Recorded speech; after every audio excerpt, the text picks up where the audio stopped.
இப்போ நேற்றைய பாடத்தில் ஒரு சின்ன சந்தேகம் கேட்டார் ஐயா. அதை பார்த்துட்டு நம்ம இன்றைய பாடத்துக்கு போகலாம். இப்போ இது வந்து நேற்று பாடம் 6ஆம் நாள் பாடம்.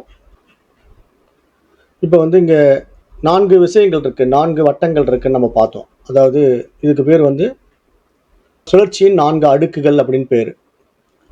அதாவது ஸ்பந்தம், சங்கர்ஷனம், சம்ரன்பணா, ஜீவ மௌன பரிபாகம் அப்படின்னு 4 படிநிலைகள். இப்போ இது என்ன அப்படின்னா, இப்போ நம்ம முதல்ல ஸ்பந்தம் அப்படின்னா நமக்குள்ள ஒரு அதிர்வு உருவாகிறத நம்ம கவனிக்கிறது. அதாவது இது வரைக்கும் நம்ம உள்ள திரும்பவே இல்லை. நம்ம மனசு வந்து வெளி விவகாரங்கள்லேயே சிக்கிக்கிட்டு இருந்தது.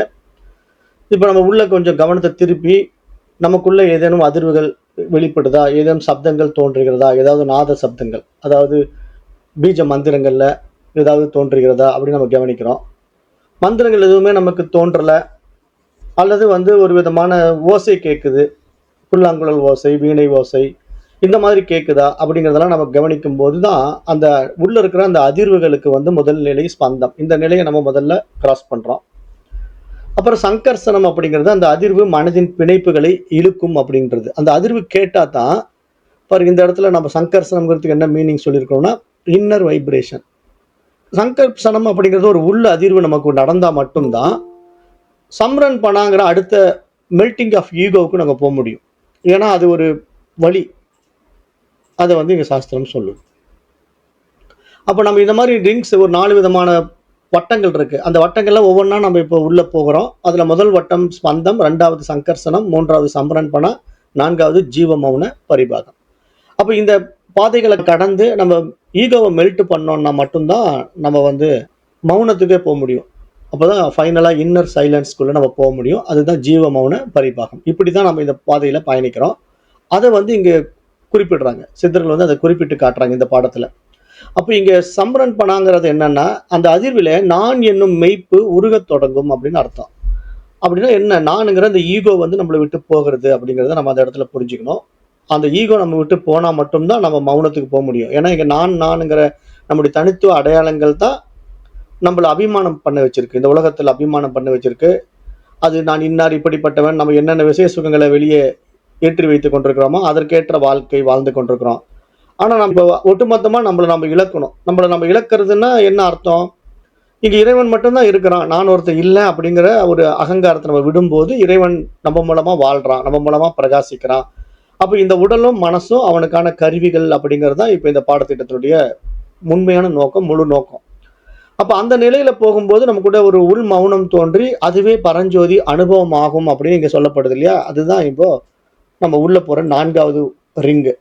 அப்ப இந்த ஒவ்வொரு ரிங்குள்ளேயும் நமக்கு உள்ள போகிறது இப்படிதான். முதல்ல வந்து நாதத்தை கேட்கிறோம், 2வது அந்த நாதத்தினுடைய பிணைப்புகள் மூலமா நம்ம விடுபட பார்க்கிறோம். அப்ப நானுங்கிற உணர்வு வந்து எனக்கு இது வரைக்கும் இந்த பாடி மைண்ட் அட்டாச்மெண்ட்ல இருந்ததை விட்டு விட்டுறோம்.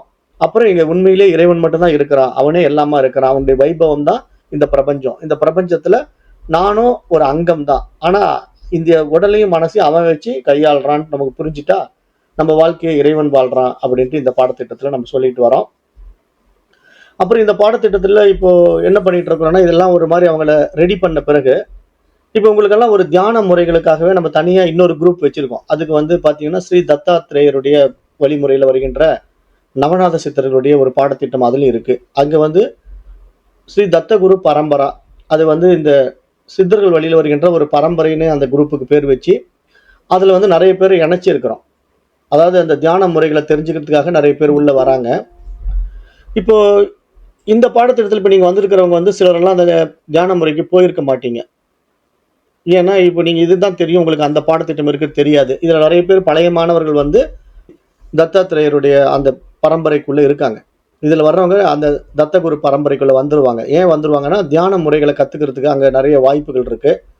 அங்கே டைமிங் பார்த்தீங்கன்னா காலையில் விடியற் காலையில் 4:30 மணிக்கு முதல்ல ஒரு தியானம் நடக்கும். அதுக்கு வந்து குணப்படுத்தும் நாத தியான சிகிச்சைன்னு பேர். நம்ம உடம்புல இருக்கக்கூடிய சக்கரங்களை தூண்டி நம்ம உடம்புல இருக்கிற நோய்களை நீக்குவதற்கான ஒரு பயிற்சி முறை இருக்குது. அது வந்து காலையில் 4:30 மணிக்கே ஸ்டார்ட் ஆகிடும். அப்போ நீங்கள் 4:30க்கு நீங்கள் அந்த கிளாஸில் அட்டன் பண்ணலாம். அதுக்கப்புறம் இந்த வகுப்பு இப்போ நடந்துட்டு இருக்கு இல்லையா, இப்போ இது முடிஞ்ச உடனே 6:15க்கு இதை நான் முடித்தேன் அப்படின்னா 6:30 மணிக்கு இன்னொரு தியான முறை இருக்குது. அதுக்கு வந்து பிரம்ம தியானம்னு பேர். அதாவது நானே அந்த பிரம்மம் அப்படின்னு நம்மளை உணர்வதற்கான ஒரு கட்டளைகளோட அந்த பகுதியை நம்ம தியானத்துக்குள்ள போகும்போது அந்த நிலைப்பாடு நமக்குள்ள எளிதாக கைகூடும் அப்படிங்கிறதுனால அந்த தியான முறை வச்சிருக்கிறோம். அதுலயும் கலந்துக்கலாம். அப்புறம் இன்றைக்கு வந்து ஒரு புது தியானத்தை வந்து அறிமுகப்படுத்த போறோம். அது நாளைக்கு இருந்து கிளாஸ் ஸ்டார்ட் ஆகுது. அது என்னன்னா, இப்ப நம்ம சாந்தோக்கிய உபநிஷத்துல நம்ம பாடத்திட்டங்கள் வருகின்ற தகர வித்யா. தகர வித்யானா என்ன? ஒரு சிறிய ஆகாசம் வந்து நம்ம உடம்புக்குள்ள இருக்கு. அது உயிரா இருக்கு, உணர்வா இருக்கு. இப்ப அதை தான் இப்ப இந்த நாதயோக பாடத்திலையும் நம்ம படிச்சுட்டு இருக்கிறோம். அப்ப இந்த நாதயோக பாடத்தை நம்ம படிச்சுட்டு இருக்கிற இதே விஷயத்தை நம்ம என்ன பண்றோம்னா, இப்ப நீங்க இது வரைக்கும் எங்க வேணா பாடங்கள் படிச்சிருக்கலாம்.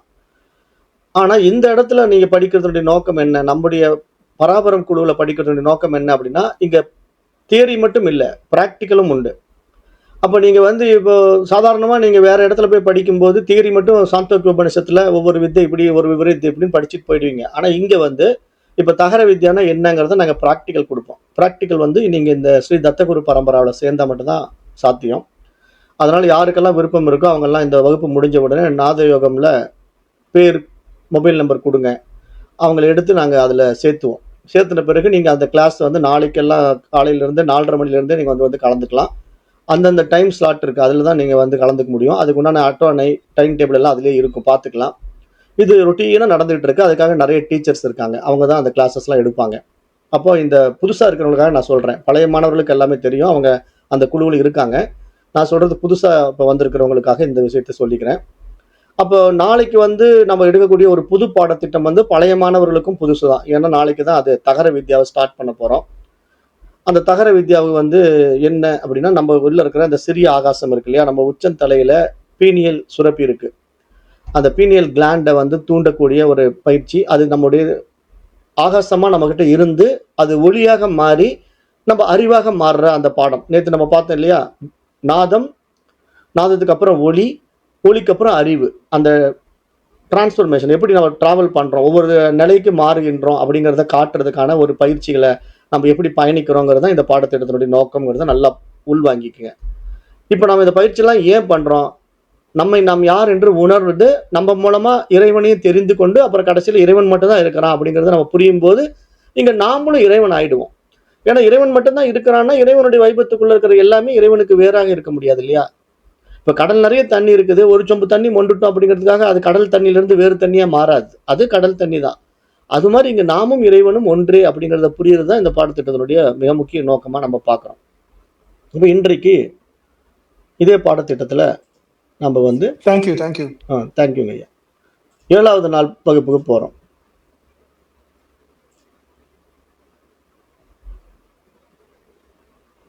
இப்போ இந்த ஸ்க்ரீன் தெரியுதுங்களா? தெரியுது. நல்லது. இப்போ நாதயோகம் 7ஆம் நாள் பயிற்சி. இப்போ இந்த 7வது நாளில் பரநாத சமரசம் அப்படிங்கிற ஒரு தலைப்பில் நாம் இந்த பாடத்தை பார்க்க போகிறோம். இப்போ ஆக்ஞா முதல் சகஸ்திரஹாரம் வரை நாதம் ஓடுகின்ற பாதை. அதாவது இப்போ இந்த ஆக்ஞாவுக்கும் சகஸ்திரஹாரக்கும் பெரிய வித்தியாசம் ஒன்றும் இல்லை. அதாவது ஆக்ஞாங்கிறது என்னன்னா நெற்றி பொட்டு, நம்முடைய இரு புருவங்களுக்கும் மத்தியில் பொட்டு வைக்கிற இடம் வந்து ஆக்ஞா சக்கரம். சகஸ்திரஹாரம் அப்படிங்கிறது இன்னும் கொஞ்சம் உள்ள போனீங்கன்னா தலையுடைய உச்சந்தலை, உச்சிக்குழி. இப்போ அந்த உச்சிக்குழிங்கிறது எப்படின்னா, இப்போ நம்ம மேலே இருந்து ஒரு இது இறக்குறோம்னு வச்சுக்கோங்க, ஒரு கம்பி. அதே மாதிரி இந்த பக்கம் வந்து நெற்றி பொட்டுல இருந்து ஒரு கம்பி இணைக்கிறோம்னு வச்சுக்கோங்க, ரெண்டும் உள்ள போய் சேர்ந்து ஒரு எல் மாதிரி மாறும். அந்த கம்பி இந்த பக்கம் இருந்து போற ஒரு கம்பி, மேல இருந்து போற ஒரு கம்பி, ரெண்டும் சந்திக்கிற இடத்துல ஒரு எல் வருது இல்லையா? அந்த எல்லுடைய முனை சந்திக்கிற இடத்துல தான் இந்த சகஸ்ரஹாரம் இருக்கு. அதுதான் பிரம்மரந்திரம், 10ஆம் வாசல், உச்சிக்குழி, இறைவன் இருக்கின்ற உறைவிடம், அங்கதான் உயிர் இருக்கு. அந்த இடத்துல தான் வந்து ஆகாயம் இருக்கு, வெட்டவெளி இருக்கு. அந்த வெட்டவெளிக்குள்ளதான் எல்லாமே இருக்கு. இந்த வெட்டவெளிக்குள்ளதான் இந்த ஒட்டுமொத்த பிரபஞ்சமே இருக்கு. அந்த பிரபஞ்சத்துக்குள்ளதான் இந்த உடம்பு இருக்கு. ஆனா இந்த உடம்பு இயக்கிறது அங்கிருந்து தான் நடக்குது. அப்ப அந்த நிலையை தான் நம்ம இந்த 7வது நாள் பயிற்சியில பார்க்க போறோம். இதுக்கு வந்து பரநாத சமரசம்னு பேரு. இப்ப இந்த பயிற்சியின் நோக்கம் என்ன அப்படின்னா, இன்று நாம் மனதின் 3 பரிமாணங்களில நாதம் எப்படி உயிரின் முழுமையான ஒளியாக நம்முள் ஓடுகிறது என்பதை அனுபவிக்க இருக்கின்றோம்.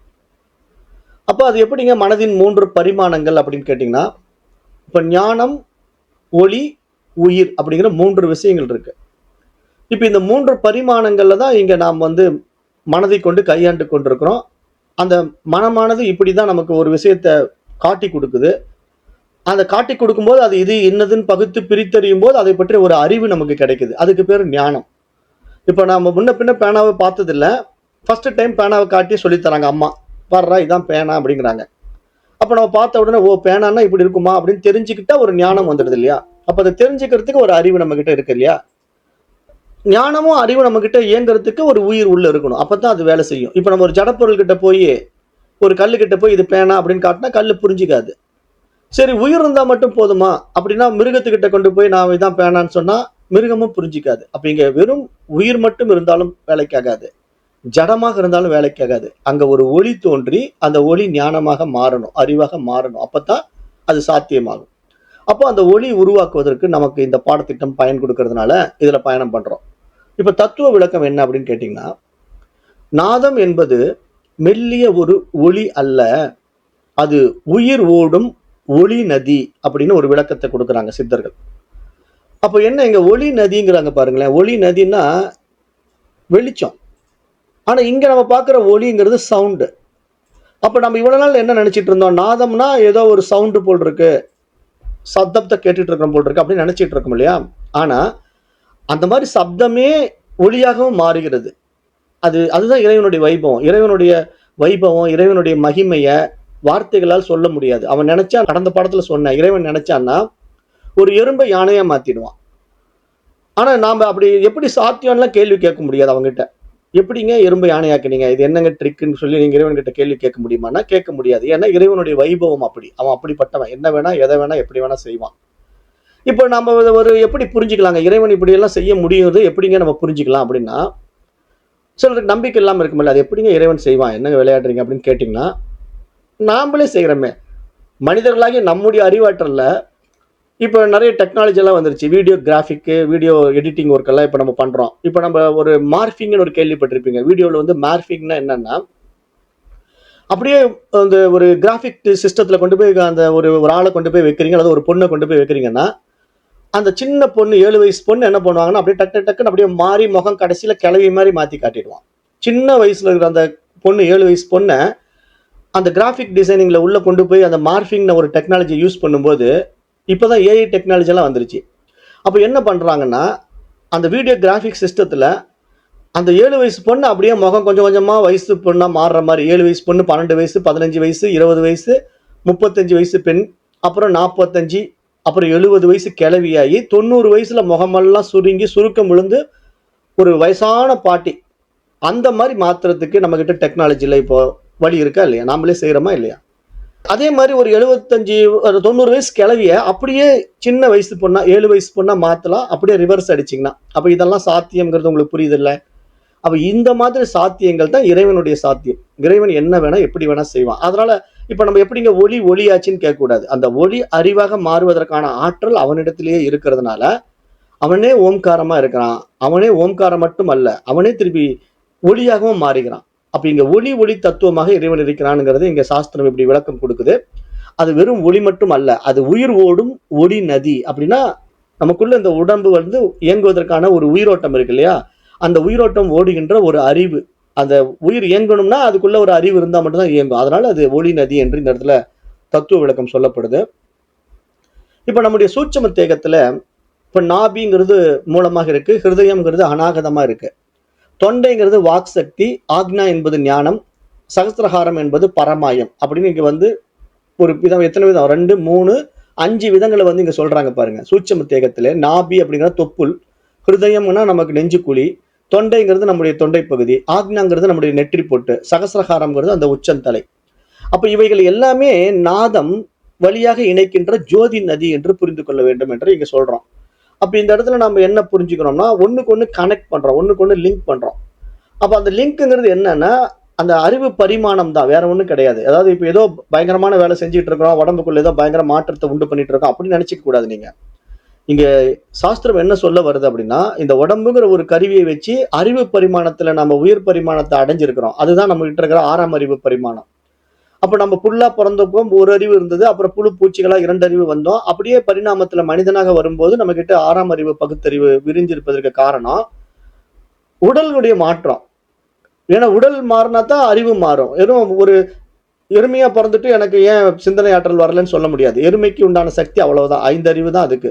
ஆனா 6ஆம் அறிவு நம்மிடத்துல பகுத்தறியும் தன்மை இருக்கு. அப்போ மனிதன்கிற நிலைப்பாட்டுக்குள்ள வருவதற்கான ஒரு உடல் எப்படி மாற்றத்துக்கு உட்படுதோ அது மாதிரி உள்ளத்தையும் மாற்றத்துக்கு உட்படுத்தணும். ஏன் அப்படின்னா இப்போ உள்ளம் அப்படிங்கிற ஒரு விஷயம், மனசு அப்படிங்கிற ஒரு விஷயம் தான் உள்ளம்னு சொல்றோம். ரெண்டுக்கு என்ன டிஃபரெண்ட்னா, மனசு வந்து அலைப்பாய்ந்து கொண்டே இருக்கும், உள்ளம்னா ஒருங்கிணைக்கப்பட்டிருக்கும். ரெண்டுக்கு இவ்வளவுதான் வித்தியாசம். அப்ப இங்க மைண்ட வந்து நீங்க உள்ளம்ங்கிற ஒரு தகுதிக்கு உயர்த்திட்டீங்கன்னா அங்க மனசு அடங்கி அது இறைவனை காட்டுகின்ற இடம். அதனாலதான் உள்ளம் பெருங்கோயில், ஊனுடம்பு ஆலயம், வள்ளல் பிரானுக்கு வாய் கோபுர வாசல், தெள்ளத் தெளிந்தார்க்கு ஜீவன் சிவலிங்கம் அப்படின்னு திருமந்திரம் சொல்ற பாட்டை நம்ம ஞாபகப்படுத்திக்கணும்.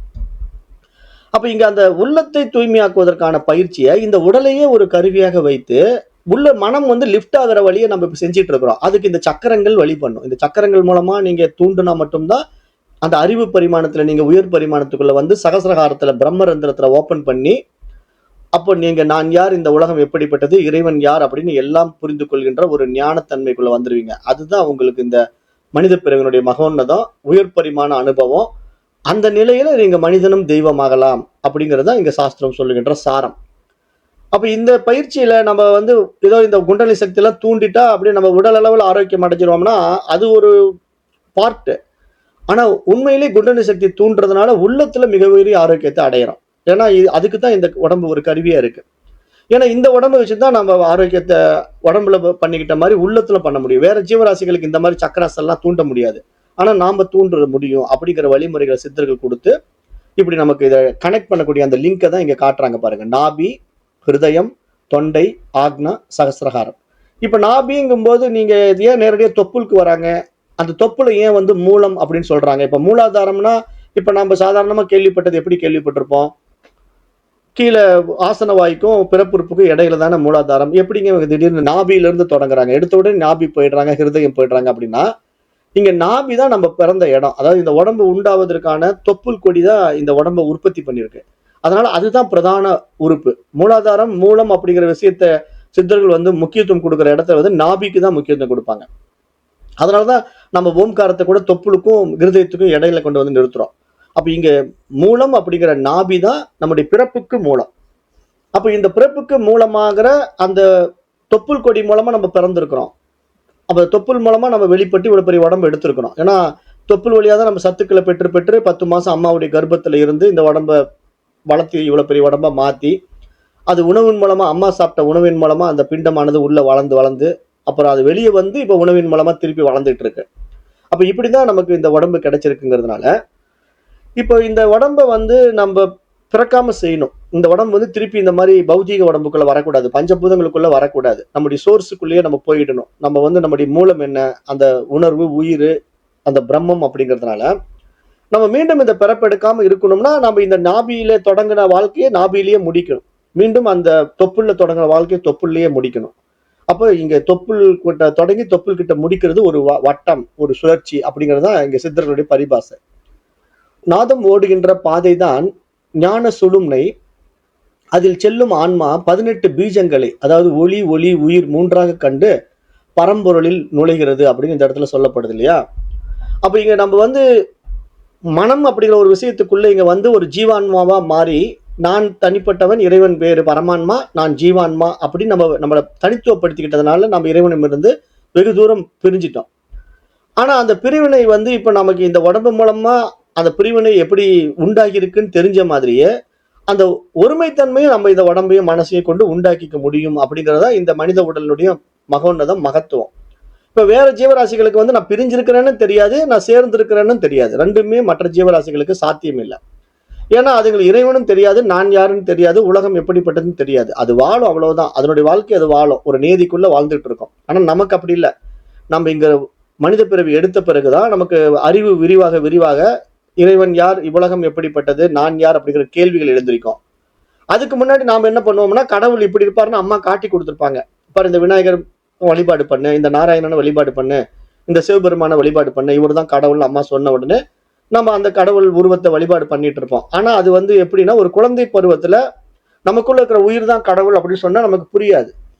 ஆத்மா தான் கடவுள் அப்படின்னு சொன்னா நமக்கு புரியாது. அப்ப அது என்ன ஆத்மானா காட்டுமான்னு நம்ம கேட்போம். அப்ப அம்மாவால காட்ட முடியாது.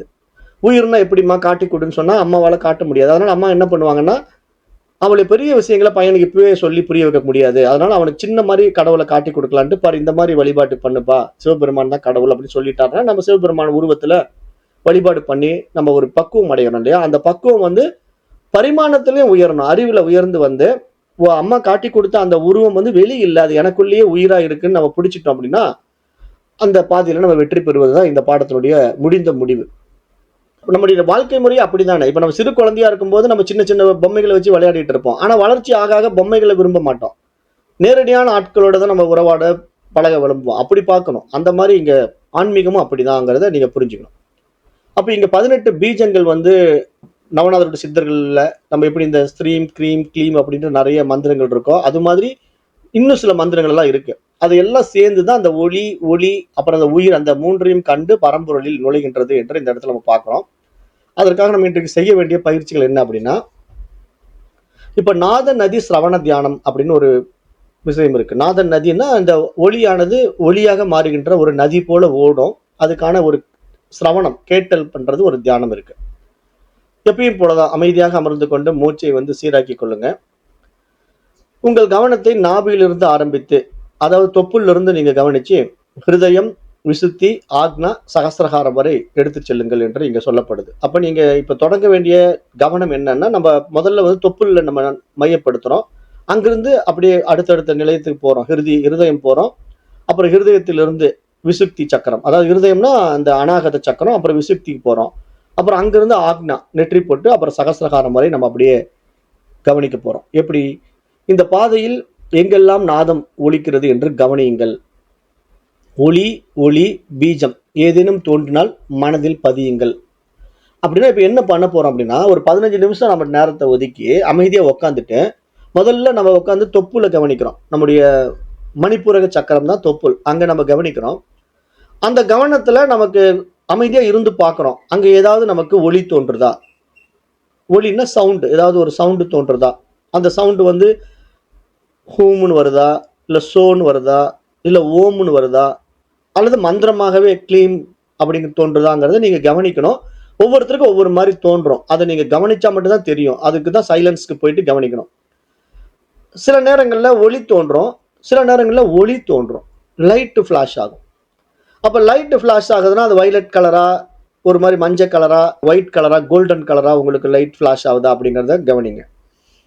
அல்லது சிலருக்கு பீஜம்னே தோன்றலாம். பீஜம்னா மந்திரங்களை, அதாவது பீஜ மந்திரங்கள், அதாவது கிரீம் க்ளீம் ஸ்ரீம் அப்படின்லாம் மந்திரங்கள் கூட தோன்றும். இந்த மாதிரி தோன்றுகிறது எந்தெந்த இடத்துல தோன்றுதுங்கிறத நீங்க ஒவ்வொரு இடத்துலையும் உங்களுடைய கவனத்தை நிறுத்தி நிறுத்தி ஒரு 5 நிமிஷம் அப்படியே முயற்சி பண்ணுங்க. 2 நிமிஷம் 3 நிமிஷம் அப்படியே பாருங்க. அப்ப நாபியில தெரியலாம், ஹிருதயத்துல தெரியலாம், விசுக்தியில தெரியலாம், ஆக்னாவில தெரியலாம், அல்லது சகசிராரம் வரை தெரியலாம். அப்படி தெரிஞ்சுக்கிட்டே வருது, அது அப்படியே நல்ல நம்மளால உணர முடியுது அப்படின்னு நினைச்சா அதை ஞாபகம் வச்சு மனசுல பதிச்சுக்குங்க. அடுத்தது என்ன பண்றீங்கன்னா, பரநாத பாவன தியானம்ன்ட்டு ஒரு 5 நிமிஷம் எடுத்துக்கணும். இப்ப இந்த முழு தேகமும் உங்களுடைய ஒட்டுமொத்த தேகமும் அந்த நாதமாகவே அந்த ஓம்காரமாகவே மாறிவிட்டது, ஓம்காரமாகவே ஒலித்து கொண்டிருக்கிறது அப்படிங்கிற மாதிரி பாவனை பண்ணிக்கங்க. அந்த பாவிப்பு இருக்க வேண்டும். ஆனால் அந்த ஒலிக்கின்ற ஒளி நீங்கள் இல்லை என்ற நிலையை ஏற்படுத்துகிறது இல்லையா? ஆனால் நீங்கள் நாதகமாகவே ஆகிறீர்கள் என்று உணரணும். அப்ப எப்படி இந்த இடத்துல பாவனா தியானம் அப்படின்னா, இப்ப நம்ம சாதாரணமா ஒரு ஒளி நமக்குள்ள தோன்றும் போது அதை கவனிக்கிறவன் நான் இருக்கிறேன்னு சொல்றேன் இல்லையா? அதாவது கவனிப்பவன் அப்படிங்கிறத நம்ம இந்த இடத்துல எப்படி சொல்றோம்? காண்பான், காணப்படும் பொருள், காட்சி அப்படிங்கிற 3 விஷயங்கள். அல்லது அனுபவிப்பவன், அனுபவிக்கப்படுபவைகள், அனுபவம் அப்படிங்கிற 3 விஷயங்கள். இது வந்து திரிபுட்டி முப்புடின்னு பேரு. அப்ப நம்ம இத்தனை நாள் இந்த பயிற்சி பண்ணிட்டு இருப்போம். நம்ம என்ன பண்ணிட்டு இருக்கிறேன், நான் வந்து அந்த நாதத்தை அனுபவிக்கிறேங்க அப்படின்னு நம்ம சொல்றோம். எனக்கு திடீர்னு உள்ள இருந்து ஒரு ஓம்காரம் கேட்டுச்சுங்க, ஒரு ஹ்ரீங்காரம் கேட்டுதுங்க, அதை நான் அனுபவிக்கிறேன்னு சொன்னீங்கன்னா, அப்ப அனுபவிப்பவன் ஒருத்தர் இருக்கிறான். அப்ப அனுபவிக்கப்படும் பொருள் அப்படின்னு இன்னொன்னு இருக்குது இல்லையா? ஆனா இந்த அனுபவிப்பவனும் அனுபவிக்கப்படும் பொருளுக்கும் இடையில ஒரு அனுபவம் நிகழுது இல்லையா? அந்த அனுபவம் தான் இறைவன். அந்த அனுபவமே நான் தான் என்றான்னு சொல்லி ஒரு பாடல்ல, கண்ணதாசன் பாடல் கடந்த வகுப்புல போட்டு விட்டேன். அதை இன்றைக்கு நான் போடுறேன், கவனிச்சுக்கோங்க. அந்த பாடல்ல இங்க அனுபவம் தான் இறைவன், அந்த அனுபவமே நான் அப்படின்னு நம்ம உணர்றது. அப்ப இப்ப நீங்க அந்த உணர்வு நிலை அனுபவம் எப்படி உங்கள்கிட்ட நிகழும்னா, இங்க எதெல்லாம் நீங்களே படைக்கிறீங்களோ அதெல்லாம் நீங்களே அனுபவமாக்குறீங்க. அந்த அனுபவமும் நீங்களே, படைப்பும் நீங்களே, அத லயமும் நீங்களே. அப்ப எங்க எல்லாமே நீங்க தான், நான் தான் அப்படின்னு நீங்க புரிஞ்சுக்கிறது தான் இந்த பரநாத பாவனை ஞானத்தினுடைய முக்கிய அம்சம். இப்ப இந்த நிலை தான் இங்க நமக்கு ஆகாச தத்துவம் தகர வித்யா சொல்லிக் கொடுக்கும். தகர வித்யாவில் அதான் நம்ம செய்ய போறோம். தகர வித்யாவில் என்னன்னா, தகர வித்யாக்குள்ள நம்ம போயிட்டு நம்ம நான் ஆகாசமா தான் இருக்கிறேன்னு நினைச்சு நம்ம அந்த வெட்ட வெளித்தன்மைக்குள்ள போறோம். நமக்குள்ள இருக்கிற அந்த சிறிய ஆகாசம் மிகப்பெரிய ஒரு பரந்த ஆகாசமா மாறுற ஒரு பயிற்சி நம்ம அங்க பண்ணி, அப்புறம் அந்த ஆகாசத்துக்குள்ள ஒரு ஒளி வருது. அந்த ஒளியானது லைட் ஃபார்ம்ல வெளிச்சமா மாறும். அந்த வெளிச்சம் இந்த உடல் முழுவதும் பரவி சுவாசத்தின் மூலமா வெளியே அனுப்பும் போது இந்த ஒட்டுமொத்த பிரபஞ்சமாகவும் அந்த வெளிச்சத்துல பரவிதான் நான் இந்த பிரபஞ்சத்தையே உணர்றேன். அந்த வெளிச்சத்தின் மூலமா நான் உணர்கின்ற இந்த பிரபஞ்சம் வெளி இல்லை, எனக்குள்ளேயே இருக்கு அப்படிங்கிறது தான் இங்க விசேஷத்தன்மையே. இந்த பாடத்திட்டத்தினுடைய விசேஷத்தன்மை. இதை உபனிஷதங்களும் இதை எப்படி நம்ம பிராக்டிஸ் பண்ணணுங்கிறதுக்கான விளக்க உரை அதுல சொல்லி இருக்கு. அந்த விளக்க உரையை நம்ம பிராக்டிக்கலா பண்ணிக்கிட்டு இருக்கிறோம். அதுதான் இந்த நாத யோகமும் சரி, நம்முடைய தியான வழிகளும் சரி. அப்ப இங்க நீங்க இது வரைக்கும் தியானத்தை கேட்டீங்க, ஆனா இப்ப நீங்க அந்த தியானமாவே நீங்க தான் இருக்கிறீங்க அப்படிங்கிறது உங்களுக்கு புரியும். அதுதான் இந்த பயிற்சியினுடைய நோக்கம். கேட்பது நானே, கேட்கின்ற கேள்வியும் நானே, நாதமும் நானேங்கிறது உங்களுக்கு புரிய வரும். அது இந்த பயிற்சியில் சாத்தியம். அடுத்தது மௌன சிரவண தியானம் அப்படின்னு இன்னொரு 5 நிமிஷம் எடுத்துக்கணும். இந்த இடத்துல மௌன சிரவணத்துல என்ன பண்ணணும்னா, எதுவுமே செய்யக்கூடாது. காதுகளால் எந்த சப்தத்தையும் கேட்கவும் கூடாது, எந்த மந்திரங்களும் ஜபிக்கவும் கூடாது. ஆனா நீங்க அப்படியே மௌனமா இருக்கணும். உங்களை ஒரு மௌனம் போல, மௌன ஒளி போல் அப்படியே அனுபவிங்கள். அதாவது சப்தம் இல்லாத சப்தம், அப்படியே அமைதி, அமைதி மட்டும்தான் அங்க இருக்கும். அந்த அமைதியை அப்படியே கவனிச்சுட்டே இருந்தீங்கன்னா, நாதம் பேசுகிறது, நீங்கள் கேட்டுக்கொள்வது இல்லை, நீங்கள் அதுவாகவே இருக்கிறீர்கள் அப்படிங்கிறது தான் இந்த இடத்துல முக்கியமான விஷயம். அப்ப இங்க கவனிக்க வேண்டிய விஷயம் என்ன அப்படின்னா, முழு தேக அதிர்வு. அந்த நிலைக்கு போனீங்கன்னா திடீர்னு அப்படியே அந்த உடம்பு ஒரு உழுக்கு உழுக்கும், ஒரு தூக்கி போடும், இதெல்லாம் நடக்கும். அப்ப இந்த மாதிரி ஒரு வைப்ரேட் நடக்குன்னா பரநாதம் உடலுக்குள் ஓடுகின்ற நிலை அப்படின்னு அதுக்கு ஒரு விளக்கம். அப்ப ஒளி இல்லாத சப்தம் அது சூன்ய நாதம், மௌனத்தில் மௌனத்தோல் என்று சொல்லுது சாஸ்திரம். அப்புறம் ஒளியின் ஆழமான சமநிலை, அதாவது லைட் ஃபார்ம்ல இருக்கக்கூடிய அந்த விஷயத்தை நம்ம உணர்கின்ற அருமையான ஒரு பாவனை. அதாவது சமநிலை அப்படின்னா இங்க தன்னையே தான் அந்த இறைவனோடு இணைத்து கொண்ட ஒரு சமத்துவமான ஒரு நிலையை அங்க உண்டாக்கும் போது அது ஜோதியின் பரம கட்டம் என்று இங்க விளக்கம் கொடுக்கப்படுது. அப்ப நான் என்பது இல்லாமல் போன உணர்வு, நாதம் மற்றும் ஆன்மா சமரசமான நிலை என்று இங்க புரியுது. அதாவது சமரசம் அப்படின்னா அதான் சமமாதல், இணையாதல் அப்படிங்கிற அர்த்தத்துல இங்க பேசப்படுது. அப்ப இதை நீங்க இங்க புரிஞ்சுக்கணும். இந்த விஷயங்கள்லாம் உங்களுக்கு எப்போ அனுபவம் ஆகுங்கிறத நம்ம இப்போ நாளைக்கு இருந்து நீங்க அந்த இதுல வந்துட்டீங்கன்னா, தத்தகுரு பரம்பரையில சேர்ந்துட்டீங்க அப்படின்னா, அதுல இப்போ தகர வித்யா கிளாஸ் ஸ்டார்ட் ஆகும். தகர வித்யாவில் தியான முறை அனுபவம் ஆகும். அந்த தியானத்துல நீங்க இந்த அனுபவத்தை உணர முடியும். அது இப்ப நீங்க பயிற்சி பண்ணுங்க, உங்களால் இங்க உணர முடியாத விஷயத்தை அங்க உணர்வீங்க. அதுக்கான சந்தர்ப்பத்தை நீங்க உருவாக்கிக்கீங்க. அப்ப இறுதி ஞான வாசகம் என்ன சொல்லுது அப்படின்னா, நான் கேட்ட ஒளி என் காது கடந்தது, நான் ஆன ஒளி என் இறைமேல் பாய்ந்தது, அதனிடையே எதுவும் இல்லை, நாதம் மட்டுமே வாழ்கிறது அப்படின்ட்டு இங்க நவநாத சித்தர்களுடைய ஒரு வாசகம் இது. அப்ப இங்க என்ன இந்த இடத்துல புரிஞ்சுக்கிட்டு இருக்கோம் அப்படின்னா, இப்ப நான் ஏதோ இத்தனை நாள் ஓம்னு ஒரு மந்திரத்தை கேட்டேன், ஹ்ரீம்னு ஒரு மந்திரத்தை கேட்டேன் அப்படின்னு சொன்னது இல்லையா, அது காதுகள் கடந்தது, என்னுடைய காதுகளால் கேட்கல, அதை நான் உணர்ந்தேன். அப்ப நானான ஒளி அந்த மாதிரி கேட்டுக்கிட்டு இருந்த விஷயத்தை இப்ப நான் இந்த பாடத்திட்டத்துல அப்டேட் ஆக அந்த ஒளியே நான் தானா அப்படின்னு நான் தெரிஞ்சுக்கிட்ட பிறகு, அதாவது என் இறைமேல் பாய்ந்தது அப்படின்னா என்னன்னா, நானே அந்த இறைவன், அந்த ஒளியே நான் தான் அப்படின்னு தெரிஞ்சுக்கிட்ட பிறகு இங்க இருமைகள் கிடையாது. அப்ப அந்த இரண்டுக்கும் இடையில் எதுவுமே இல்லை, அங்க இருப்பது இறைவன் மட்டும்தான். அப்ப அதை தான் இந்த வாசகம் எப்படி சொல்றதுன்னா, நாதம் மட்டுமே வாழ்கிறது, இறைவன் மட்டுமே இருக்கின்றான் அப்படிங்கிற மிக பெரிய விஷயத்த இப்படி சாஸ்திரம் பேசுது. இப்ப நம்ம இந்த பாடத்திட்டத்துல அதை தான் செஞ்சுட்டு இருக்கிறோம். இப்ப நானுங்கிற ஈகோவை நீங்க இழந்துட்டீங்கன்னா இறைவன் மட்டும் தான் இருக்கிறான். அப்ப இறைவன் மட்டும் தான் இருக்கிறான்னா அப்ப நான் யாருங்கன்னு கேட்டீங்கன்னா நீங்களும் இறைவன் தான். ஆனா நான் இறைவன் தெரியாம இத்தனை நாள் நீங்க என்ன பண்ணிட்டு இருந்தீங்க, நான் இந்த உடல் நினைச்சுக்கிட்டு இருந்தீங்க, அப்புறம் நான் என்ன இருப்பேன் இப்படிப்பட்டவன் நினைச்சிட்டு இருந்தீங்க, மனசுல ஏற்றி வைக்கப்பட்ட எண்ணங்கள்ல வாழ்ந்துட்டு இருந்தீங்க. ஆனா இப்ப இந்த பாடத்திட்டத்துல உங்களுக்கு மெச்சூரிட்டி வர வர இந்த பாடங்கள் உங்களுக்கு உள்ள போய் நிறைய அனுபவங்களை கற்றுக் கொடுக்க உங்களுக்கு ஒரு தெளிவு கிடைச்ச உடனே நீங்க என்ன பண்றீங்க, உங்க தனித்துவ அடையாளங்களை விட்டுறீங்க. தனித்துவ அடையாளங்கள்லாம் என்ன, நான் இந்த உடல் அல்ல, நான் இந்த மனம் அல்ல அப்படின்னு எல்லாவற்றையும் நேர்த்தி பண்றீங்க. வேதாந்த சாஸ்திரத்தினுடைய தத்துவப்படி 5 கோஷங்களை நீக்கிறோம். 5 கோஷங்கள் என்னென்ன, அன்னமய கோஷம், பிராணமய கோஷம், மனோமய கோஷம், விஞ்ஞானமய கோஷம், ஆனந்தமய கோஷம் என்ற 5 கோஷங்களையும் நம்ம நீக்கிடுறோம். அப்ப எல்லாமே பிராணன் முதல் கொண்டு எல்லாத்தையும் நம்ம நீக்கிட்டு நான் யாருன்னு நம்மள உண்மையா பார்த்தா இங்க நானுங்கிறது இறைவனுங்கிறது தெரியும். அப்ப இறைவனே எத்தனை வைபவங்களுக்குள்ள இருக்கிறான். அவனே மனித உடலாகவும் பரு உடலை எடுக்கிறான். அவனே மனமாகவும் மாறி இந்த உடம்புல இருந்து சில விஷயங்களை புரிஞ்சுக்கிறான். அப்புறம் அவனே பிராணனாக இருந்து இந்த உடலை இயக்குறான். மூச்சா மாறி இந்த உடம்புல இயக்கிட்டு இருக்கிறான். அப்புறம் அவனே எல்லாமே இந்த உடம்புக்குள்ள அடுத்த புத்தி சக்தியாக பிரகாசிக்கிறான். ஏன்னா இது பேனான்னு சொன்ன உடனே இது பேனாதான் புரிஞ்சுக்கிட்டேன், அப்புறம் இது பென்சில்னு சொன்னீங்க பென்சில்னு புரிஞ்சுக்கிட்டேன்னு சொல்றோம் இல்லையா, அந்த புத்திசாலித்தனம் ஒவ்வொன்றையும் கேப்சர் பண்றது அந்த திறமை அது எல்லாமே இறைவன் இந்த உடம்பு மூலமா பிரகாசிக்கிறதுனால மனதின் மூலமா பிரகாசிக்கிறதுனால நம்ம இடத்துல நிகழுதுங்கிறது நமக்கு புரிஞ்சுட்டா அப்ப நம்ம உடம்பையும் மனசையும் கொண்டு இறைவன் தான் வாழ்கிறான் அப்படின்னு நம்ம எப்ப நம்மள டோட்டலா அவங்ககிட்ட சரண்டர் பண்றோமோ அன்றையிலிருந்து நம்முடைய வாழ்க்கை வந்து இறை வாழ்க்கையா மாறும்போது பாத்தீங்கன்னா இந்த பௌதீக உடலும் இந்த மனசும் ஒரு புனிதத்தன்மை அடைஞ்சிடும். அந்த புனிதத்தன்மையில உங்க வாழ்க்கையை இறைவன் வாழ்றது வார்த்தைகளால் சொல்ல முடியாது. அப்படி அனுபவங்கள் உங்க வாழ்க்கையில கிடைக்குங்கிறது தான் இந்த பாடத்தை எடுத்துக்கிற நோக்கம். அப்ப இன்றைக்கு நம்ம 7வது நாள்ல முக்கியமான ஒரு தீர்ப்புக்கு வந்திருக்கோம். அச்சர தீர்ப்பு. அச்சர தீர்ப்புனா அழியாத ஒரு விஷயத்தை இங்க சாஸ்திரம் சொல்லுது இல்லையா, அந்த அச்சரம் அப்படின்னா அழியாததுன்னு பொருள், அச்சரம்னா ஓம்காரம்னு பொருள். இப்படி எப்படி வேணா அதுக்கெல்லாம் மீனிங் எடுத்துக்கலாம். தீர்ப்பு நாள் அதாவது இதுதான் முடிவு அப்படின்றது ஒண்ணு சொல்றோம் இல்லையா, அதுக்கு என்ன விஷயம்னா நான் இல்லா நான் அப்படின்னு ஒரு விஷயத்தை இங்க சாஸ்திரம் சொல்லுது. அது எப்படி சொல்ல வருது இந்த இடத்துல, நவநாதருடைய உபதேசம் என்ன அப்படின்னு பாத்தீங்கன்னா, அறியும் நான் இல்லாத அறிவாய் திகழும் நிலைதான் பரஞ்சோதி அப்படின்னு நவநாதருடைய அருமையான உபதேசம்.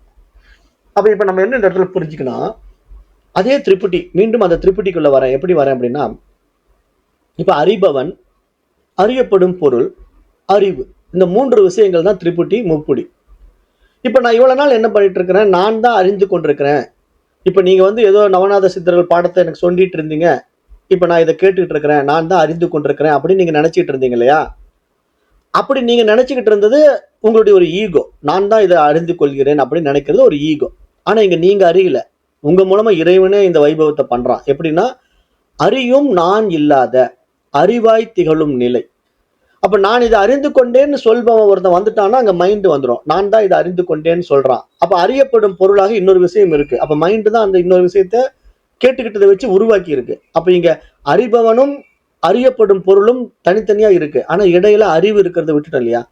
அப்ப அந்த அறிவு தான் இந்த வைபவத்தை உண்டு பண்ணி எல்லாம் நானேன்னு காட்டி கொடுக்கிற அந்த மகோன்னத நிலைக்கு பேர் தான் அறியும் நான் இல்லாத அறிவாய் திகழ்கின்ற நிலை பரஞ்சோதி நிலை என்ற நவநாதருடைய அருமையான ஒரு உபதேசம். அப்ப இன்றைய நாள் 7ஆம் நாள் என்பது உங்கள் அக்ஷரநாத யோக அனுபவ பயணத்தின் படிநிலை பாகத்தின் இறுதி வாசல். இந்த பயிற்சி வந்து 7 நாளா போகும். 7 நாள் வந்து முதல் நிலை, அடுத்த 7 நாள் வந்து 2வது நிலை, அடுத்த 7 நாள் வந்து 3வது நிலை என்று 3 நிலைகள்ல உங்களை வந்து நம்ம லிஃப்ட் பண்ணி கொடுத்துருவோம். அதாவது மைண்டையும் உடலையும் லிஃப்ட் பண்ணி கொடுத்துறது தான் இந்த பயிற்சியினுடைய நோக்கம். இப்ப முதல் 7 நாள் பயிற்சியில நம்ம இன்னைக்கு இறுதி நிலைக்கு வந்துட்டோம். இப்ப இந்த இறுதி நிலையில இப்ப என்னென்ன நம்ம பண்றோங்கிறது நேத்தையே நான் கிளாஸ்ல சொன்னேன். ஃபர்ஸ்ட் நம்ம சவுண்டுங்கிற ஒரு ஒளியை நாதத்தை கேட்டோம். அப்புறம் லைட்டுன்னு சொல்லிட்டு ஒளியை பார்த்தோம். அடுத்தது அந்த நாதமும் ஒளியும் இணைஞ்சு அங்க அறிவு திகழுதுங்கிறது புரிஞ்சுது. ஏன்னா வெளிச்சம் வந்ததுனாலதான் எனக்கு நான் அறிவா தான் இருக்கிறேன்னு எனக்கு தெரிஞ்சுக்கிட்டேன்.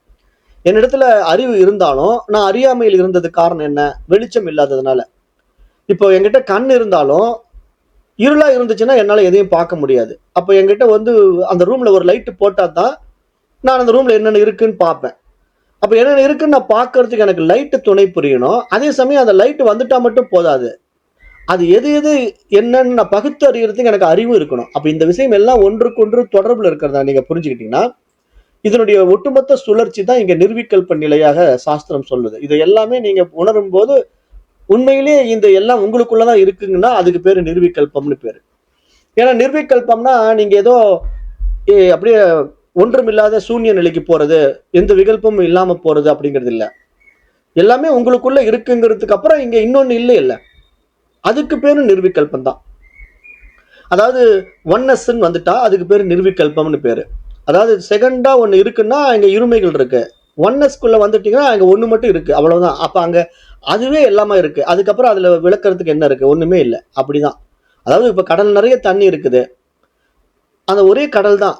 ஆனா அதை நான் பாத்திரத்துல மொண்டு வச்சுக்கிட்டு இந்த சொம்புல இருக்கிறது சொம்பு தண்ணி, அந்த டம்ளர்ல இருக்கிறது டம்ளர் தண்ணி, அந்த குடத்துல இருக்கிறது குட தண்ணின்னு சொல்றதெல்லாம் என்ன பண்ணிட்டு இருக்கிறேன் நான், தேவையில்லாம அந்த உருவத்தை உண்டாக்கி உண்டாக்கி பார்க்குறேன். தண்ணியை மொண்டு மொண்டு ஒரு வடிவத்துக்குள்ள கொண்டு போய் வச்சுக்கிட்டு அதுக்கு ஒரு ரூபத்தையும் கொடுத்துட்டேன், ஒரு பேரையும் கொடுத்துட்டேன். எப்படி ரூபத்தையும் பேரையும் கொடுத்தேன்?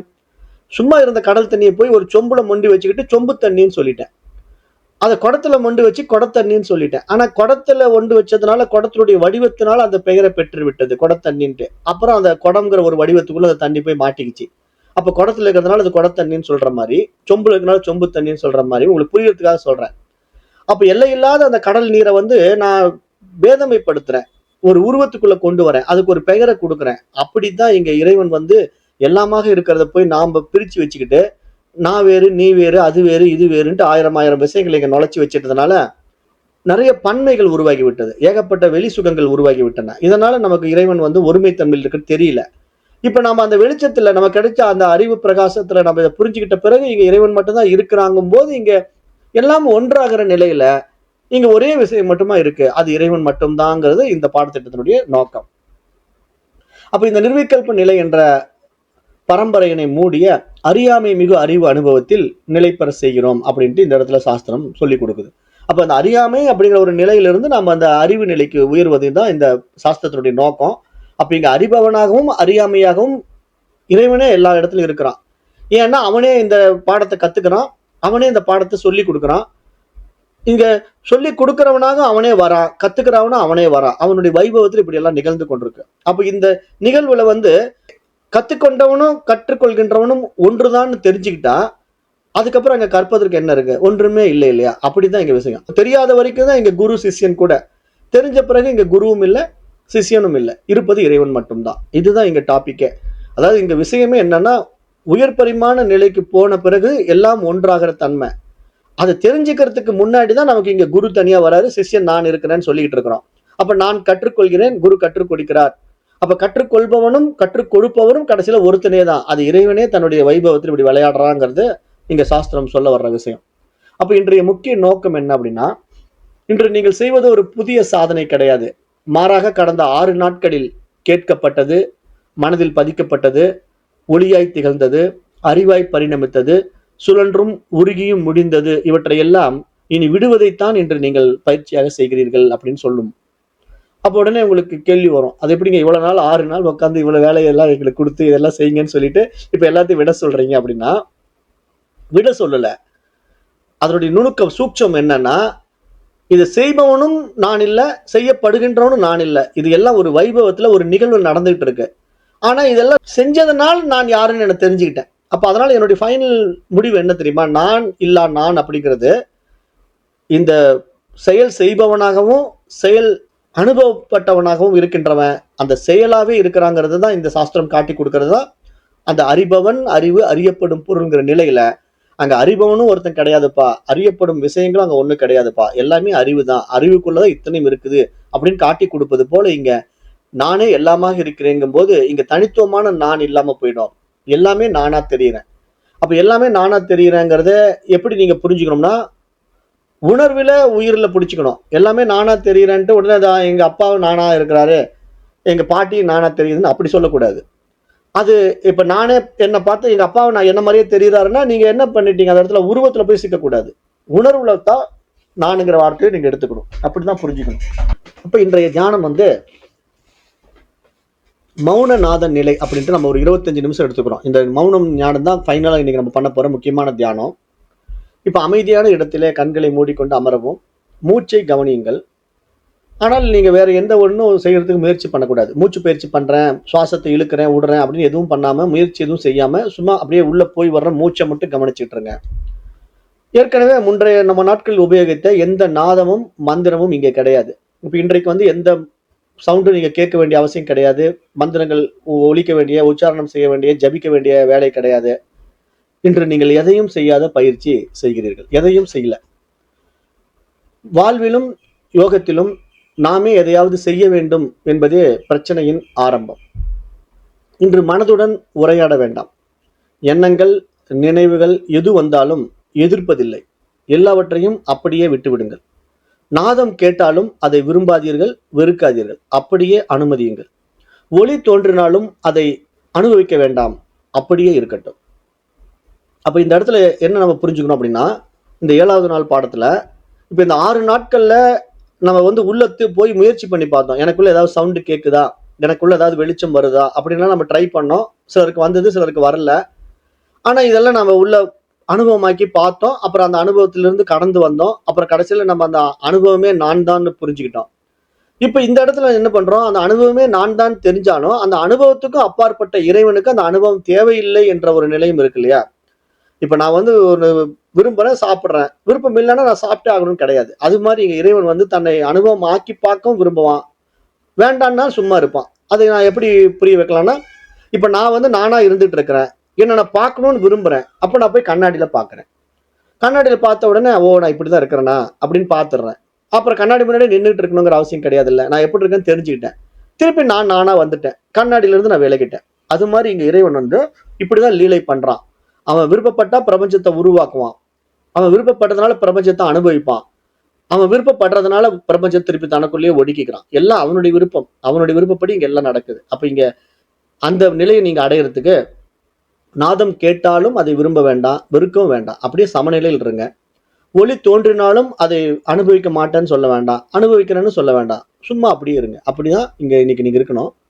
நீங்கள் விடுபட்ட பின் மெய்ஞானம் தானாகவே பரவத் தொடங்கும்.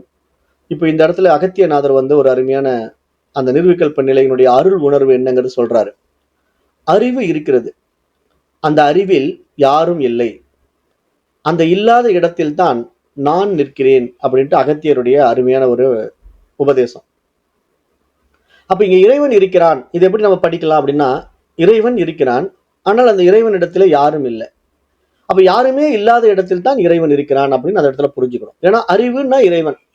அப்ப இங்க இறைவன் எப்படி இருக்கிறான்னா, அவனே தன்னுடைய வைபவத்துல எல்லாவற்றையும் உருவாக்குவான். அப்புறம் அவனே தன்னுடைய வைபவத்துல எல்லாவற்றையும் மறைச்சிக்குவான். அப்ப இதுல நீங்க என்ன புரிஞ்சுக்கணும்னா, நேத்து நான் சொன்ன அந்த ட்ரிக் தான். ஒரு ப்ரொஜெக்டர் இருக்கு, அந்த ப்ரொஜெக்டருக்குள்ள ஏகப்பட்ட விஷயங்கள் இருக்கு. ஆனா அந்த விஷயங்கள் ப்ரொஜெக்டர்ல இருக்கிறத நீங்க ப்ரொஜெக்டர்லயே பார்க்க முடியுமா? இப்ப ப்ரொஜெக்டருக்குள்ள வந்து ஒரு பெரிய கதையே இருக்கு. ஒரு 3 மணி நேரம் ஓடக்கூடிய ஒரு சினிமா படம் இருக்கு ஒரு ப்ரொஜெக்டருக்குள்ள. ஆனா நீங்க அந்த ப்ரொஜெக்டருக்குள்ள போய் எங்க காட்டுங்க காட்டுங்க, யாரு நடிகருங்க, அஜித்தா இல்ல விஜயா இல்ல கமல்ஹாசனா ரஜினிகாந்தா அப்படின்னு நீங்க அந்த ப்ரொஜெக்டருக்குள்ள போய் எட்டி எட்டி பாக்குறீங்க. லென்ஸ் வச்சு பாருங்க, என்ன வேணா பண்ணுங்க, பார்க்க முடியாது. அந்த ப்ரொஜெக்டருக்குள்ள விஷயம் இருக்கு, ஆனா உங்களால பார்க்க முடியாது. இப்ப அந்த ப்ரொஜெக்டருக்குள்ள இருக்கிற விஷயத்த நீங்க பார்க்கணும். உடனே நீங்க அந்த ப்ரொஜெக்டரை ஆன் பண்றீங்க. ஆன் பண்ண உடனே அதுல இருந்து ஒரு பீம், ஒரு லைட் வருது. அந்த பீம் லைட் வந்து அப்படியே டக்குன்னு விழுந்து ஒரு ஸ்கிரீன்ல விழுந்த உடனே அந்த ஸ்கிரீன்ல படம் ஓட ஆரம்பிக்குது. அப்பதான் அந்த ஸ்கிரீன்ல வந்து ஒரு பெரிய இமயமலை தோன்றுது. அந்த இமயமலையில மக்கள் எல்லாம் வாழ்றாங்க. அங்க திடீர்னு அஜித் வராரு நடந்து, கதாநாயகி வரா, 2 பேரும் ஒரு டூயட் சாங்ஸ் அந்த ஹிமாலயா சிச்சுவேஷன்ல எடுத்திருக்காங்க. அப்போ ஒரு அருமையான படம், ஒரு 3 மணி நேரம் ஓடுது, நீங்க உட்காந்து ரசிக்கிறீங்க. ஆனா அந்த படத்தை ஓட்டுறதுக்கு உங்களுக்கு என்ன தேவைப்பட்டதுங்க? ப்ரொஜெக்டர் ஆன் பண்ண உடனே அது ரிஃப்ளெக்ட் ஆகிறதுக்கு ஒரு ஒயிட் ஸ்கிரீன் தேவைப்பட்டது. அந்த ஒயிட் ஸ்கிரீன் வந்தா தான் நீங்க படத்தை ஓட்ட முடியும். இல்லைன்னா ப்ரொஜெக்டர்களை எட்டி எட்டி பார்த்து நீங்க படத்தை பார்க்க முடியாது. அது மாதிரி இறைவனுக்குள்ள எதுவுமே இல்லை. இறைவன் விருப்பப்படுறதுனால தன்னுடைய சக்தியை வெளிப்படுத்துறான் பாருங்க. அந்த வைபவம் வெளிப்பட்ட உடனே இந்த பிரபஞ்சமா உருவாயிடுது.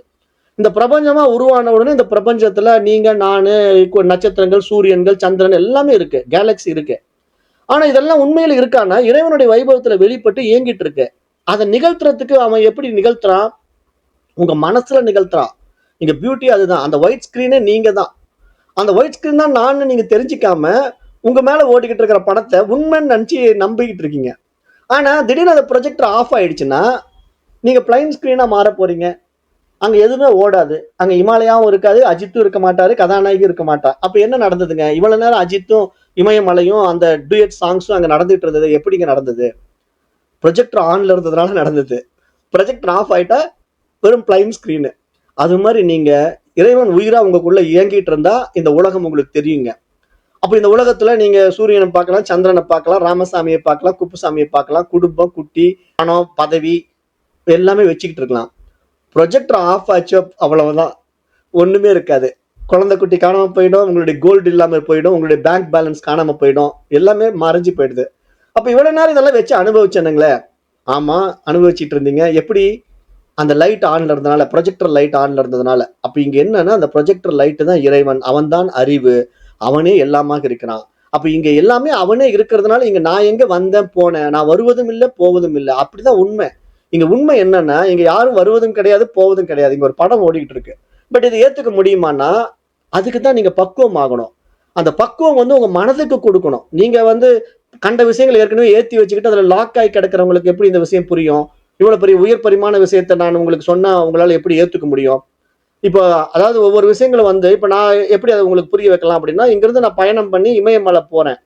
இமயமலை போயிட்டு இமயமலையினுடைய சாரல்கள் நான் நடந்து பார்த்துட்டு நான் சொல்றேன், அருமையான லொகேஷனுங்க. அப்படியே பனி சூழ்ந்து இருக்கு.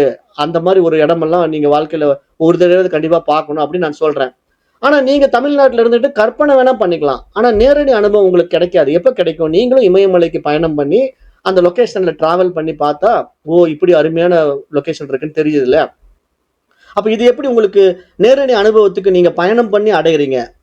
மனதுல கற்பனையை விட்டுட்டு லைவா அந்த என்ஜாய் பண்றதுக்கு அந்த இடத்துக்கு ஹிமாலயாவுக்கு வந்துட்டீங்க. அது மாதிரி இங்க மனசு வந்து அந்த நேரடி நிலைக்குள்ள வர்றதுக்கு நீங்க தயார் பண்ணி கொண்டு வந்துட்டீங்கன்னா, இறைவன் யார்? நீங்க யார்? இந்த உலகம் எப்படிப்பட்டதுன்னு எல்லாம் உங்களுக்கு புரிஞ்சு போய் நீங்களே அதுங்கிறது தெரிஞ்சுட்டா, அதுதான் அனுபவம். அதுக்கு பேர் தான் அனுபூதி, இறை அனுபவம்னு பெயர். அந்த நிலைக்கு நீங்க உங்கள உயர்த்துறது இந்த பாடத்திட்டத்துடைய நோக்கம்.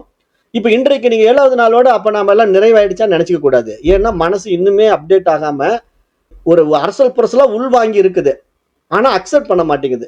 அப்ப இத அக்செப்ட் பண்றதுக்கு இன்னொரு 7 நாள் பயிற்சி தேவைப்படும். அப்புறமா அக்செப்ட் பண்ணாது. ஒரு 50% சரி ஏதோ நம்புற மாதிரி இருக்குது, முயற்சி பண்றேங்கோ. அப்புறம் திருப்பி ஒரு 7 நாள் பயிற்சி இருக்கு. அப்புறம் தான் 21வது நாள்ல ஆமாங்க சத்தியமான வார்த்தை அப்படின்னு அப்ப நம்பும். அந்த 21 நாள் பயிற்சி வந்து ப்ராப்பரா நடந்தா தான் சாத்தியமாகும். ஆனா இப்ப சொல்றது வந்து கேட்டுக்கும். அதான் நான் சொல்றேன். நிறைய விஷயங்கள் வந்து நம்ம கேட்போம். ஆனா அனுபவத்துக்கு வரமாட்டோம். பிராக்டிக்கலா அப்ளை பண்ண மாட்டோம். அப்ப இங்க இன்னைக்கு இந்த விஷயத்துக்குள்ள நம்ம போறதுக்கு ஏதாவது மந்திரம் இருக்கான்னா, மந்திரம் இல்லை. என்ற மௌனம் மட்டுமே மந்திரம். மனதுக்குள் கூட ஒளி தேவையில்லை. மௌனத்திலே அந்த நாதம் வாழ்கிறது. அப்ப இன்றைக்கு சிந்தனை என்ன? நான் இல்லாமலே இருக்கிறேன். அது உணர முடிகிறது. அதுவே பரஞ்சோதி எனும் சுத்தமான நாதம் என்று இங்க இந்த இடத்துல பாடம் நமக்கு உணர்த்துது. அப்ப இன்றைக்கு இந்த அக்ஷர தீர்ப்பு இன்றைக்கு தான் தீர்ப்பு கொடுக்குது. இந்த 7 நாள் பாடத்தினுடைய முடிவு கன்க்ளூஷன் என்ன அப்படின்னா, நாதம் தான் இறுதியில் நான் என்பதை அளிக்கும். அதுதான் அருள், அதுதான் தீர்வு என்று இங்க சொல்லிடுது. அப்ப இறைவன் மட்டும்தான் இருக்கிறான் அப்படின்னு நமக்கு தெரிஞ்சு போனா அடுத்த வினாடி இங்க நான் இல்லைங்க, நான் என்னை இழந்துட்டேன். ஏன்னா ப்ரொஜெக்டர் ஆன் ஆனா தான் இங்க படமே ஓடும். ப்ரொஜெக்டர் ஆன் ஆகலைன்னா இங்க படமே ஓடாது. ஆனா ப்ரொஜெக்டருக்குள்ளதான் எல்லாமே இருக்கு. ஆனா டைரக்டா ப்ரொஜெக்டர் அதை பார்க்காது. ப்ரொஜெக்டர் அதை பார்க்கணும், வெளிப்படுத்தணும்னா அந்த ப்ரொஜெக்டர்ல இருந்து லைட் பீம் வெளியே வந்து ஒரு ஸ்கிரீன்ல பட்டா தான் அந்த மூவியே மூவ் ஆகும். அப்ப அந்த மூவியை மூவ் பண்றதுக்கு இறைவன் என்ன பண்றான்னா ஒரு ஸ்கிரீனை வச்சிருக்கான். அந்த ஸ்கிரீன் தான் நீங்க நானெல்லாம். இப்ப இங்க நாமெல்லாம் யாருன்னா ஒரு ஸ்கிரீன். ஆனா அந்த ஸ்கிரீன் வந்து தன்னையே தான் உணருமான்னா உணராது. இல்ல அந்த ஸ்கிரீன்ல வந்து படம் ஓடிக்கிட்டு இருக்குது. அந்த படத்தினால ஸ்கிரீன் பாதிக்குமா? ஃபார் எக்ஸாம்பிள் வந்து இப்போ தீ பிடிச்சி எரியுது, குண்டு வெடிச்சு தீ பிடிச்சி எரிஞ்சுக்கிட்டு இருக்கு அந்த ஸ்கிரீன்ல. அப்ப ஸ்கிரீன் பத்திக்குமா? பத்திக்காது இல்ல. அப்ப அது மாதிரி இங்க நீங்க இப்போ இந்த வாழ்க்கையில் நடக்கின்ற அனுபவங்களோட நீங்க இணைஞ்சிட்டீங்கன்னா அது நான்ங்கிற அபிமானத்துல பயப்படுறீங்க.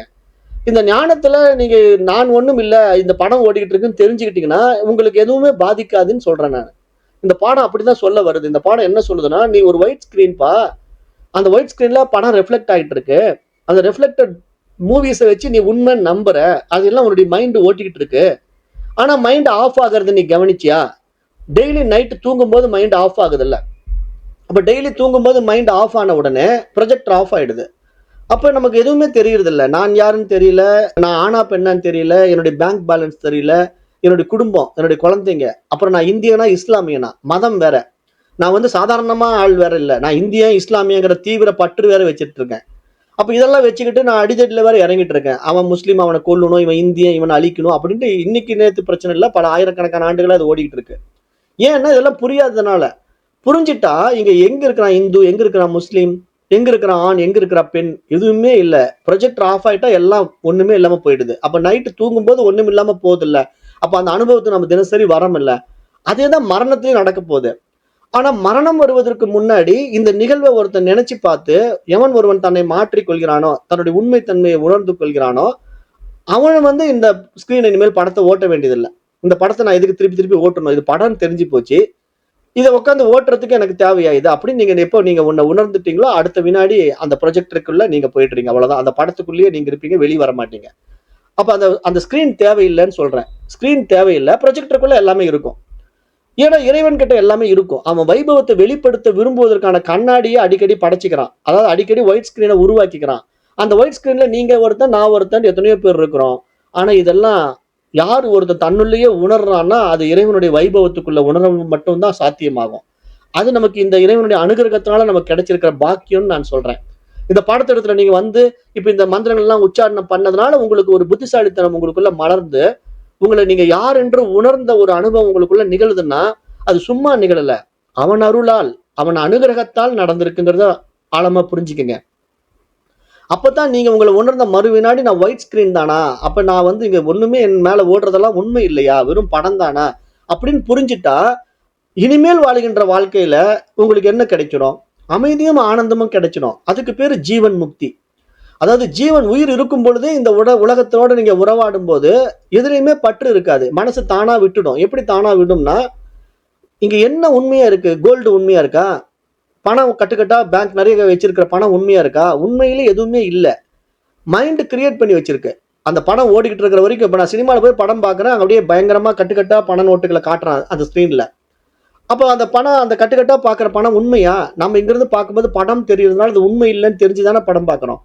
அப்ப அந்த ஞானம் நமக்கு எப்படி அந்த சினிமா தியேட்டர்ல இருந்து படத்தை பார்க்கும்போது அந்த பணம் கட்டுக்கட்டா இருக்குன்ட்டு போய் யாருமே அங்க உட்காந்துட்டு இருக்கிறவங்களாம் போய் எடுக்க போக மாட்டான்.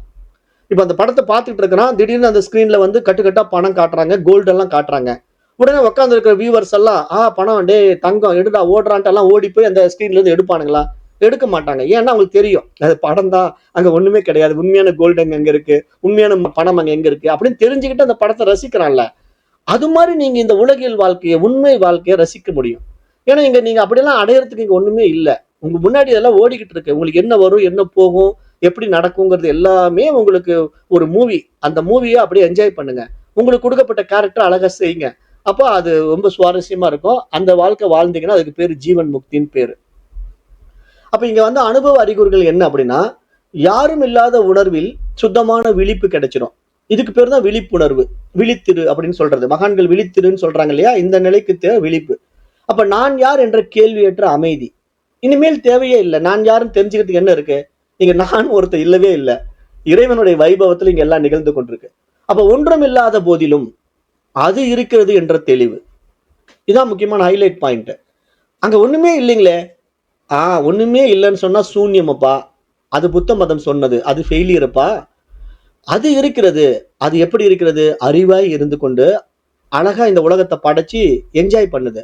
வேண்டான்னா ப்ரொஜெக்டருக்குள்ள கொண்டு போய் வச்சுக்குது. திருப்பி வெளிப்படுத்தினா ப்ரொஜெக்டர் ஆன் பண்ணிக்குது. ப்ரொஜெக்டர் ஆன் பண்ணுவது மட்டும் இல்ல, அந்த ப்ரொஜெக்டர் ரெஃப்ளெக்ட் ஆகிறதுக்காக ஒரு ஸ்கிரீனையும் கிரியேட் பண்ணுது. அந்த ஸ்கிரீன் அதுதான் இந்த பாடி மைண்ட். அப்ப அந்த ப்ரொஜெக்டர் அது இறைவன். அப்படிதான் நீங்க இந்த இடத்துல புரிஞ்சுக்கணும். அப்ப மனதுக்கு மேல் ஒரு சக்தி நிரம்புவது போல் உணர்வு. இவைகள் அனைத்தும் நான் இல்லா நான் என்ற நிலையின் அனுபவங்கள். அப்ப இப்போதைய நிலை என்னங்க? நீங்கள் நவநாத அக்ஷர நாத யோகத்தின் முதல் கட்ட பயிற்சி வகுப்புகள் 7 நாளினுடைய மெய்ஞான அனுபவ பாதையை முடித்து விட்டீர்கள். இதுதான் பசுபத மார்க்கத்தின் அக்ஷரநாத நிர்ணயத்தின் முதல் வாசல். அடுத்து உங்கள் அனைவருக்கும் போன தடவை வந்து நான் 10 நாள் கழிச்சு வச்சிருந்தேன். அதனால அந்த 10 நாள் கழித்து இதன் தொடர் வகுப்புகள், மேல்நிலை பயிற்சி வகுப்புகள் இன்னும் 7 நாட்கள் உள்ளதுன்னு அதுல போட்டிருக்கேன் இல்லையா. இது வந்து இப்போ உங்களுக்கு வந்து இன்னும் 10 நாள்லாம் டைம் இல்லை. நாளைக்கு இருந்து திருப்பி அடுத்த கிளாஸ் ஸ்டார்ட் ஆயிடும். அப்ப இந்த மாதிரி நீங்க வந்து நவநாத அக்ஷர பிரவேசம் என்ற இன்னும் சில உயர் பரிமாண அனுபவங்களுக்குள்ள நம்ம போக போறோம். அது நாளைய கிளாஸ்ல தொடங்க போறோம். அப்போ உங்களுக்கு இந்த பாடத்திட்டம் இப்படிதான் நம்மளை கொண்டு போகும். ரொம்ப அது உயர் பரிமாண பாடம். இது நீங்க நினைக்கிற மாதிரி அவர் ஈஸி பாடங்கள் கிடையாது. நீங்க நினைச்சிட்டு இருக்கிற மாதிரி சர்வ சாதாரணமான விஷயங்கள் கிடையாது. நீங்க உங்க மைண்ட் அப்டேட் பண்ணிட்டீங்கன்னா நீங்க யார், உலகம் எப்படிப்பட்டது, இறைவன் யாருங்கிறது தெரியறது தான் இந்த பாடத்திட்டத்தின் நோக்கம். புரிஞ்சுக்குங்க. இப்ப நேரம் கருதி நான் வகுப்பை நிறைவு செய்கின்றேன். நன்றி. ஓம் நன்றி. தத்சத். நன்றி. நன்றி. நன்றி. நன்றி.